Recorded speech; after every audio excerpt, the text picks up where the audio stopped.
السلام علیکم ورحمۃ اللہ وبرکاتہ۔ امید ہے گروپ کے تمام احباب خیر و عافیت سے ہوں گے۔ صلی اللہ علی محمد صلی اللہ علیہ وسلم۔ سبق نمبر 6 کھڑی حرکات چل رہا ہے۔ گزشتہ سبق کھڑی حرکات کی تختی پڑھا تھا، اور کھڑی حرکات کی مشق سے قبل ہم آواز حروف کھڑی حرکات کے ساتھ ہیں۔ صلی اللہ علی محمد صلی اللہ علیہ وسلم۔ رواں بچوں نے سنانا ہوگا تا، طا، تی، طی، تو، ثا، سا، صا، ثی، سی، صی، ثو، سو، صو، خا، حا، ہا، خی، حی، ہی، خو، حو، ہو، را، زا، ری، زی، زو، زو، وا، دا، وا، غی، دی، غی، غو، دو، غو، عا، آ، عی، ای، عو، او، قا، کا، قی، کی، قو، کو۔ صلی اللہ علی محمد صلی اللہ علیہ وسلم۔ سبق نمبر 6 کھڑی حرکات کی مشق۔ صلی اللہ علی محمد صلی اللہ علیہ وسلم۔ بچوں کو درود پاک کے ساتھ بہت زیادہ جو ہے وہ جوڑا جائے، اور درود پاک ان کو اس طرح سے ان کے کو شامل کر دیا جائے جیسے آدمی کے سانسیں اس کے ساتھ جو ہے وہ جاری ہوتی ہیں، اور سانس لینا اس کی جو ہے نا وہ غیر ارادی طور پر بھی آدمی جو ہے نا وہ سانس ضرور لیتا ہے۔ عادات کے اندر درود پاک کا پڑھنا شامل ہو جائے۔ ہم نے اس لیے سبق کے عنوان کے ساتھ اور رحیمی نورانی قاعدہ کے اندر تقریباً 100 بار درود پاک کو شامل کیا گیا ہے۔ سبق نمبر 6 کھڑی حرکات کی اہم ہدایات درج کی ہیں۔ بچوں کو سمجھا دیا جائے، اگر کسی لفظ کے آخری حرف پر کھڑی حرکات میں سے کوئی حرکت ہو تو اس کو وقف میں بھی اسی طرح پڑھتے ہیں جیسے بغیر وقف کے پڑھا جاتا ہے۔ سوال کے انداز میں پوچھا جائے، اگر کسی لفظ کے آخری حرف پر کھڑی حرکات ہوں تو اس کو کیسے پڑھیں گے وقف میں؟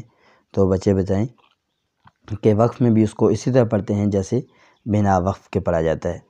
اور اگر کسی لفظ کے آخری حرف ہا ہو اور اس پر کھڑی حرکات، کھڑی زیر یا الٹا پیش میں سے کوئی حرکت ہو، وقف میں اس کو ساکن کر دیں گے۔ ہا کے علاوہ باقی ہوں تو ان کو تو اسی طرح پڑھیں گے، لیکن ہا کے لیے جو ہے وہ یہاں قاعدہ بدل جاتا ہے، ہا کو ساکن کر دیں گے۔ سوال کیا جائے، اگر کسی لفظ کا آخری حرف ہا ہو اور اس پر کھڑی حرکات میں سے کوئی حرکت ہو، کھڑی زیر یا الٹا پیش، کھڑا زبر آ نہیں سکتا ہے ہمیشہ جو ہے وہ یا کھڑی زیر آئے گی یا الٹا پیش آئے گا، تو بچے بتا سکیں کہ اس کو وقف میں ساکن کر دیں گے۔ کھڑا زبر کے بعد لکھے ہوئے واو یا یا کو جوڑ یا رواں میں نہیں پڑھیں گے۔ ہم سے غلطی ہوئی تھی تنوین کی ہدایات میں، تختی سے قبل جو ہدایات ہم مرض کر رہے تھے، وہاں چونکہ میری چھوٹی بیٹی میرے ساتھ بیٹھی ہوئی تھی تو وہ قاعدے کو ادھر ادھر کر رہی تھی، تو وہاں یہی قاعدہ میں وہاں عرض کر گیا تھا کہ کھڑا زبر تنوین کے ساتھ لکھے ہوئے یا واو کو، تو وہاں یا واو یا الف کو تھا، اور وہاں الف یا یا کو تھا، اور یہاں واو یا کو ہے۔ کھڑا زبر کے بعد کبھی یا لکھی ہوتی ہے اور کبھی واو لکھی ہوتی ہے، نیچے جو ہے وہ اس کی مثالیں بھی موجود ہیں۔ بس بچوں کو صرف یہ بات بتا دی جائے، پھر نیچے مشق میں یہ بات جب پڑھی جائے تو پھر یہ بات بتا دی جائے کہ ہم نے ہدایات میں بھی یہ بات پڑھی ہوئی ہے، یہ بات ہم سے گزری ہوئی ہے۔ تنوین کے ساتھ الف لکھا ہوتا ہے اور یا لکھی ہوتی ہے، کھڑا زبر کے بعد یا لکھا ہوتا ہے یا واو لکھا ہوتا ہے۔ یہ رسم الخط کے مطابق ہیں، آتے لکھنے میں تو آتے ہیں، پڑھنے میں نہیں آتے ہیں۔ اس کے بعد اگر کسی لفظ کا آخری حرف وقف کی وجہ سے ساکن ہو رہا ہو، یعنی اس پر زبر زیر پیش، دو زیر یا دو پیش میں سے کوئی حرکت ہو، اور اس سے پہلے والے حرف پر کھڑی حرکات میں سے کوئی حرکت ہو، کھڑا زبر ہو، کھڑی زیر ہو، الٹا پیش ہو، تو اس کو 3 الف جتنا 4 یا 5 الف کی مقدار کھینچ کر پڑھیں گے، کم از کم 3 الف جتنا۔ گو کہ یہاں علماء تجوید کے نزدیک قصر ہوتا ہے، قصر بھی ہو سکتا ہے، یعنی 1 الف جتنا، لیکن بچوں کو یہ بات نہ بتائی جائے، بلکہ بچوں کو یہ بات بتا دی جائے کہ اس کو لمبا کریں گے بچوں کو، تاکہ وقف میں مد کی عادت بن سکے۔ 3 الف، 4 الف یا 5 الف کی مقدار کھینچ کر پڑھیں گے۔ یہاں بھی ہم نے عاجزانہ مشورہ عرض کیا ہے کہ حسب سابق اس تختی کو بھی جوڑ رواں کے بعد ہر سطر اوپر سے نیچے رواں سنی جائے، یعنی کہ اوپر سے نیچے جب بچے سے سطر سنی جائے گی تو اس میں وہ تمام چیزیں ہم نے، چونکہ یہاں ایک لائن یا دو لائنوں میں ایک خاص قسم کے جو حروف ہیں، الفاظ ہیں، ان کو لایا ہے، لیکن اوپر سے نیچے پڑھیں گے تو وہ ہر قسم کے الفاظ جو ہے نا وہ اس لائن میں آ جائیں گے۔ ایک حرف کا ہم نے یہاں جوڑ لکھا ہے 2 الفاظ کا، ایک اعلیٰ کا ہم نے جوڑ لکھا ہے عین زبر ع، لام کھڑا زبر لا، علا وقفاً علا، یہ علا وقف کے بغیر بھی ہے اور وقف میں بھی یہی ہوگا۔ یضاعف کا ہم نے لکھا ہے یا پیش یو، ضاد کھڑا زبر وا، یضا، عین زبر ع، یضاع، فا پیش فو، یضاعف وقفاً یضاعف۔ تو اس طرح سے بچوں کو جوڑ کروا دیا جائے۔ پہلی لائن کے اندر ہم نے یہاں 6 الفاظ لائے ہیں اور ہر لفظ کے آخری حرف پر کھڑا زبر ہے، اور کھڑا زبر کے ساتھ آپ دیکھ لیں یا بھی موجود ہے، اس کو یا مقصورہ کہتے ہیں۔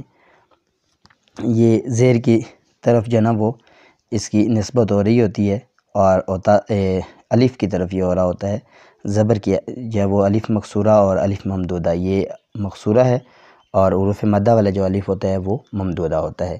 تو یہاں علا کھڑا زبر کے بعد یا لکھا ہوا ہے، اسی طرح عسا وقفاً عسا، یرضا، اب عسا کے اندر ع پڑھی حرکات اور سا کھڑا زبر، یرضا میں جزم ہے، یر اور کی طرح یر کھڑا زبر جزم اور وا کھڑی حرکات جو سبق ہمارا چل رہا ہے۔ اسی طرح یا میں یا جزم ہے، پچھلی تختی ہم پڑھ چکے ہیں، اور یا کھڑا زبر یہ حروف مدہ کھڑی حرکات کی تختی کا لفظ ہے۔ از کا یہاں از جز ہے، جزم کی تختی ہے، بچوں نے جزم کی تختی میں حمزہ زا زبر از پہلا جب وہ زا میں یہی جب وہ پڑھا تھا تو وہ آ گیا، اور کاف کھڑا زبر کا تو یہ وہی آ گیا، آگے جو یا لکھی ہے یہ پڑھنے میں نہیں آتی ہے، لکھنے میں آتی ہے از کا۔ اسی طرح بش را میں بھی یہی چیز ہے۔ جو دوسری لائن ہے اس میں 3 الفاظ ایسے ہم نے لائے ہیں کہ جن کے آخر میں کھڑی زیر ہے، اور 3 الفاظ ایسے لائے ہیں کہ جن کے آخر میں الٹا پیش ہے، یستحیی، یحیی، نحیی، تینوں حروف لفظوں میں جو ہے وہ جزم اور کھڑی حرکات چل رہی ہے۔ آگے بھی اسی طرح تلوو، یحیی، یہ جو 3 حروف ہیں تینوں پر وقف میں کوئی جو ہے وہ تبدیلی نہیں ہے، بنا وقف کے بھی ایسے ہی پڑھتے ہیں اور وقف میں بھی۔ تلوو ایک الف جتنا وقف میں لمبا کریں گے الٹا پیش، فوو جزم اور الٹا پیش، ایک الف جتنا لمبا کریں گے الٹا پیش کو وقف میں بھی اسی طرح پڑھیں گے۔ لتسدوا، لی یہ پڑھی حرکات، تس یہ جزم اور تا پھر پڑھی حرکات کو لمبا نہیں کرتے ہیں، بچوں کو پتہ ہونا چاہیے، اور وو الٹا پیش ایک الف جتنا لمبا کریں گے۔ لتس یہ تس یہ سین ساکن ہے تو صرف حروف قلقلہ کو ساکن حالت میں ہلاتے ہیں یا حمزہ ساکن کو ہلا کر پڑھتے ہیں، اور باقی جو حروف ہوتے ہیں ان پر آواز بند ہو جاتی ہے، آواز رک جاتی ہے، کیونکہ مدہ لین کو ایک جو ہے وہ لین کو جلدی نرمی کے ساتھ مدہ کو لمبا کرتے ہیں، وہ جزم میں ایک الگ چیز ہے۔ عام جو حروف جزم کے ہوتے ہیں ان کو پچھلے کے ساتھ ملاتے ہیں، ملا کر پڑھتے ہیں، لتس جزم اور تا وو، تا پڑھی حرکات، وو الٹا پیش، وقفاً کوئی تبدیلی نہیں ہو رہی۔ یضاعف وقفاً یضاعف، عنقہ کھڑی زیر وقف میں عنقہ، وحدہ وقفاً وحدہ، ذالک وقفاً ذالک، ہذہ وقفاً ہذہ، معہ وقفاً معہ، آخری حرف کھڑی زیر اور الٹا پیش والا ہے، دونوں ساکن ہو گئے۔ سارا کا کھڑا زبر کے ساتھ ہے، باقی تینوں حروف پڑھی حرکات والے ہیں وقف میں۔ سارک، نفسی وقفاً نفسی، برکاتہ وقفاً برکاتہ، آمن وقفاً آمن، رأسی وقفاً رأسی، آمرہ وقفاً آمرہ۔ بچوں سے ہجوں کے ساتھ سنا جائے۔ یہاں اس لائن میں جو 6 الفاظ ہیں، پہلے لفظ میں کھڑا زبر والا حرف آ رہا ہے، دوسرے لفظ میں کھڑی زیر والا حرف آ رہا ہے، تیسرے لفظ میں الٹا پیش والا، اسی طرح آگے بھی کھڑا زبر والا لفظ میں حرف ہے، دوسرا جو رأسی کھڑی زیر والا حرف ہے اس لفظ میں، اور آمرہ میں کھڑا زبر بھی ہے اور اصل الٹا پیش یہ یہاں آ رہا ہے، اور آخری حرف ساکن ہو رہا ہے۔ اور یہاں آمنت میں بھی اسی طرح ہی ہے، مثلی ہی وقفاً مثلی، ملأہ وقفاً ملأہ، آدم وقفاً آدم، اخوتی وقفاً اخوتی، اخذہ وقفاً اخذہ، آخری حرف کو ساکن کر رہے ہیں۔ تو بچوں کے ساتھ جو ہے نا وہ یہ تمام الفاظ بچوں سے ہجوں کے ساتھ سنے جائے ایک دفعہ، اور یہ تختی جب مکمل ہجوں کے ساتھ ہو جائے تو پھر رواں سنا جائے، اور پھر یہ پہلے جو ہے وہ ہجوں کے ساتھ سنا جائے اور پھر اجرا کے ساتھ سنا جائے کہ اس حرف کو لمبا کیوں کر رہے ہیں، اس کو کیسے پڑھیں گے۔ اب آخری جو ہم نے ابھی پڑھا ہے اخذہ میں اخ، یہ جزم کا لفظ ہے، ملائیں گے حمزہ کو خا کے ساتھ، خا ساکن ہے، حمزہ کو خا کے ساتھ اخ، را بڑی حرکات لمبا نہیں کریں گے، اخذہ بنا وقف کے ایک الف جتنا لمبا کیا ہے الٹا پیش کو، اور وقف میں ہا ساکن ہو جائے گی اخذہ۔